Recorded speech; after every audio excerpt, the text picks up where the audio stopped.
بسم اللہ الرحمن الرحیم۔ السلام علیکم دوستو۔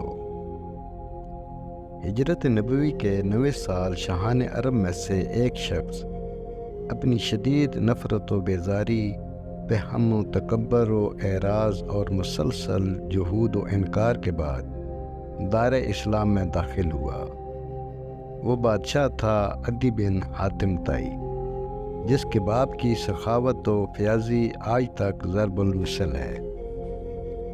ریاست و حکومت عدی کو اپنے باپ سے وراثت میں ملی تھی، چنانچہ اس کے قبیلہ بنی طے نے اس کو اپنا بادشاہ بنا لیا۔ مال غنیمت کا چوتھائی حصہ اس کے لیے مقرر کیا اور قبیلے کی قیادت و سربراہی کی باغ ڈور اس کے سپرد کر دی۔ جب رسول کریم صلی اللہ علیہ وآلہ وسلم نے علی الاعلان اسلام کی دعوت کا آغاز کیا اور عرب کے بہت سے قبائل ایک ایک کر کے ان کے حلقہ اطاعت میں آتے چلے گئے، تو عدی نے محسوس کیا کہ اس دعوت کے پس پردہ ایک ایسی قیادت ابھر رہی ہے جو اس کی قیادت کے لیے موت کا حکم رکھتی ہے، اور اس کو اس بات کا یقین ہو گیا کہ اس پیغام کے زیر سایہ ایک ایسی ریاست نشوونما پا رہی ہے جو اس کی ریاست کو بیخ و بن سے اکھاڑ پھینکے گی۔ چنانچہ وہ رسول اللہ صلی اللہ علیہ وآلہ وسلم کی شدید مخالفت اور ان کے ساتھ بغض و عداوت پر کمر بستہ ہو گیا۔ حالانکہ نہ تو وہ اس سے پہلے براہ راست رسول خدا صلی اللہ علیہ وآلہ وسلم سے واقف تھا، نہ آپ صلی اللہ علیہ وآلہ وسلم کے دیدار سے مشرف ہوا تھا۔ اس نے اپنی زندگی کے تقریباً 20 قیمتی سال اسلام اور مسلمانوں کی مخالفت کی نذر کر دیے، یہاں تک کہ اللہ تعالیٰ نے اس کے سینے کو قبولیت حق کے لیے کھول دیا۔ حضرت عدی بن حاتم کے مسلمان ہونے کی کہانی ایک دلچسپ اور ناقابل فراموش ہے۔ ہم یہ بات انہی پر چھوڑتے ہیں کہ وہ اس کہانی کو اپنی زبان سے بیان کریں، کیونکہ اس کے لیے زیادہ مناسب ہیں اور انہی کا بیان زیادہ قابل اعتماد ہے۔ حضرت عدی اس کہانی کا آغاز کرتے ہوئے بیان کرتے ہیں، جس وقت میں نے محمد صلی اللہ علیہ وآلہ وسلم کی نبوت اور ان کی دعوت سرگرمیوں کا حال سنا، اس وقت عرب کے کسی شخص کو مجھ سے زیادہ ان کے ساتھ نفرت نہ تھی۔ میں اپنے قبیلے سے مال غنیمت کا چوتھائی وصول کیا کرتا تھا، جس طرح میرے علاوہ دوسرے سردار اپنے اپنے قبائل سے وصول کیا کرتے تھے۔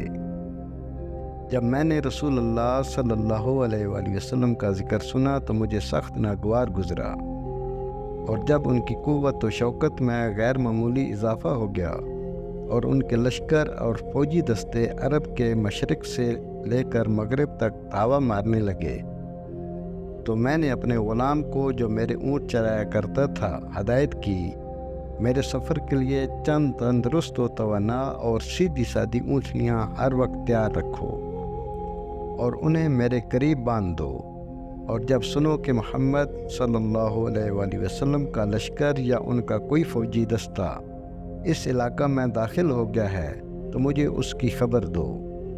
ایک دن صبح کے وقت غلام نے مجھ سے کہا، آقا، آپ اپنے علاقہ میں محمد صلی اللہ علیہ وآلہ وسلم کے سواروں کی آمد پر جو کچھ کرنے کا ارادہ رکھتے ہیں، اب اسے کر گزریے۔ میں نے وجہ پوچھی تو اس نے بتایا، میں نے کچھ جھنڈے اس علاقے میں حرکت کرتے ہوئے دیکھے ہیں۔ ان کے متعلق دریافت کیا تو معلوم ہوا کہ یہ محمد صلی اللہ علیہ وآلہ وسلم کا لشکر ہے۔ میں نے اس سے کہا، جب اونٹنیوں کو تیار رکھنے کا میں نے تم کو حکم دیا تھا، انہیں فوراً میرے پاس لے آؤ۔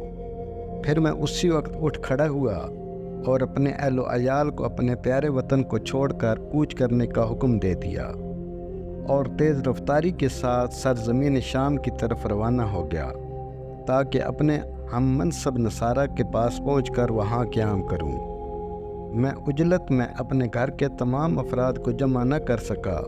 جب خطرے کی حدود سے نکل کر جائزہ لیا تو معلوم ہوا کہ میں اپنی بہن کو قبیلہ طے کے باقی ماندہ افراد کے ساتھ اپنے وطن نجد ہی میں چھوڑ آیا ہوں۔ اب میرے لیے اس کے پاس پلٹ کر جانے کی کوئی گنجائش نہ تھی۔ مجبوراً اسے چھوڑ کر اپنے ساتھ اہل خانہ کے لیے شام چلا گیا اور وہاں اپنے ہم مذہبوں میں قیام پذیر ہو گیا، اور میرے پیچھے میری بہن میری توقع کے مطابق ان حالات سے دوچار ہوئی جن کا پہلے ہی سے مجھے اندیشہ تھا۔ شام میں مجھ کو اطلاع ملی کہ محمد صلی اللہ علیہ وآلہ وسلم کے سواروں نے ہمارے علاقے پر حملہ کیا۔ میری بہن کو گرفتار کر لیا گیا اور اسے دوسرے قیدیوں کے ساتھ یثرب لے جایا گیا اور مسجد کے دروازے کے قریب ایک احاطے میں بند کر دیا گیا۔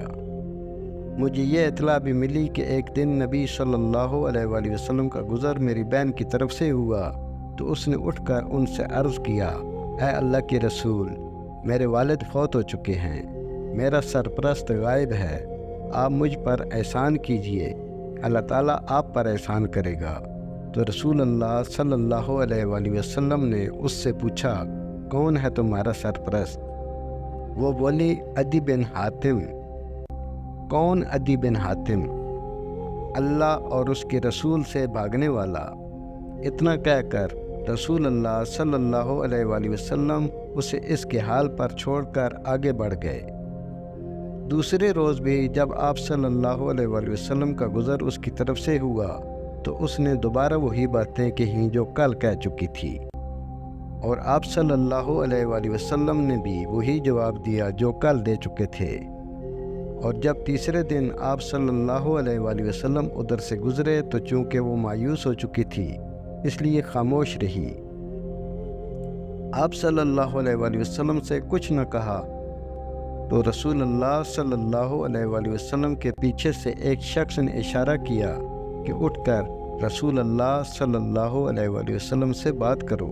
چنانچہ اس نے کہا، اے اللہ کے رسول، میرا باپ فوت ہو چکا ہے اور میرا سرپرست لاپتہ ہے، آپ صلی اللہ علیہ وآلہ وسلم میرے اوپر احسان فرمائیے، اللہ تعالیٰ آپ پر احسان فرمائے گا۔ اور آپ صلی اللہ علیہ وآلہ وسلم نے احسان فرماتے ہوئے اس کی رہائی کا حکم صادر فرما دیا۔ رہائی پا کر اس نے کہا، میں اپنے گھر والوں کے پاس شام جانا چاہتی ہوں۔ نبی صلی اللہ علیہ وآلہ وسلم نے اس سے کہا کہ جب تک تمہارے قبیلے کا کوئی قابل اعتماد آدمی نہیں مل جاتا، روانگی میں جلدی نہ کرنا، اور جب کوئی قابل اعتماد شخص مل جائے تو مجھے بتانا۔ رسول اللہ صلی اللہ علیہ وآلہ وسلم کے جانے کے بعد اس نے اس آدمی کے متعلق دریافت کیا جس نے اسے بات کرنے کا اشارہ کیا تھا، تو معلوم ہوا کہ وہ علی ابن ابی طالب علیہ السلام تھے۔ وہ مدینہ میں ٹھہری رہی۔ اسی دوران کچھ لوگوں کا وفد وہاں آیا جس میں ایسے لوگ بھی شامل تھے جن کے اوپر اعتماد کر سکتی تھی۔ اس نے بارگاہ نبوی میں عرض کیا کہ میرے قبیلے کے کچھ لوگ یہاں آئے ہیں، مجھے ان کے اوپر مکمل اعتماد ہے، وہ مجھے میری منزل تک پہنچا دیں گے۔ نبی اکرم صلی اللہ علیہ وآلہ وسلم نے اسے پہننے کے کپڑے، سواری کی اونٹنی اور بقدر ضرورت زاد راہ دے کر رخصت کیا اور وہ ان کے ساتھ روانہ ہو گئی۔ عدی نے سلسلہ بیان جاری رکھتے ہوئے کہا، ادھر شام میں ہم کو برابر اس کے حالات کی اطلاع ملتی رہتی تھی اور ہم اس کے شام پہنچنے کے منتظر تھے، حالانکہ میں نے محمد صلی اللہ علیہ وآلہ وسلم کے مقابلے میں جو رویہ اپنایا تھا اس کے پیش نظر ہمارے دل ان اطلاعات کی تصدیق کرنے پر آمادہ نہیں تھے جو میری بہن کے ساتھ محمد صلی اللہ علیہ وآلہ وسلم کے اس احسان عظیم کے سلسلہ میں ہم تک پہنچ رہی تھی۔ ایک روز اپنے گھر والوں کے ساتھ بیٹھا تھا کہ اچانک میری نگاہ ایک عورت پر پڑی جو اپنے ہودج میں بیٹھی ہوئی ہماری طرف آ رہی تھی۔ میرے دل نے کہا، یہ حاتم کی بیٹی ہے، میری بہن ہے۔ جب وہ کچھ اور قریب آئی تو ہم نے اسے صاف طور پر پہچان لیا، واقعی وہ میری بہن ہی تھی۔ وہ ہمارے پاس پہنچ کر سواری سے اترتے ہی خفقی کے لہجے میں بولی، بے مروت ظالم، تو نے اپنی بیوی اور بچوں کو تو اپنے ساتھ لے لیا اور اپنے باپ کی اولاد اور اپنی عزت کو پیچھے چھوڑ کر چلا آیا۔ میں نے کہا، پیاری بہن، صرف اچھی باتیں کہو، اور میں اسے راضی کرنے لگا۔ آخرکار وہ مجھ سے راضی ہو گئی اور پھر اس نے سارے حالات تفصیل سے بیان کیے۔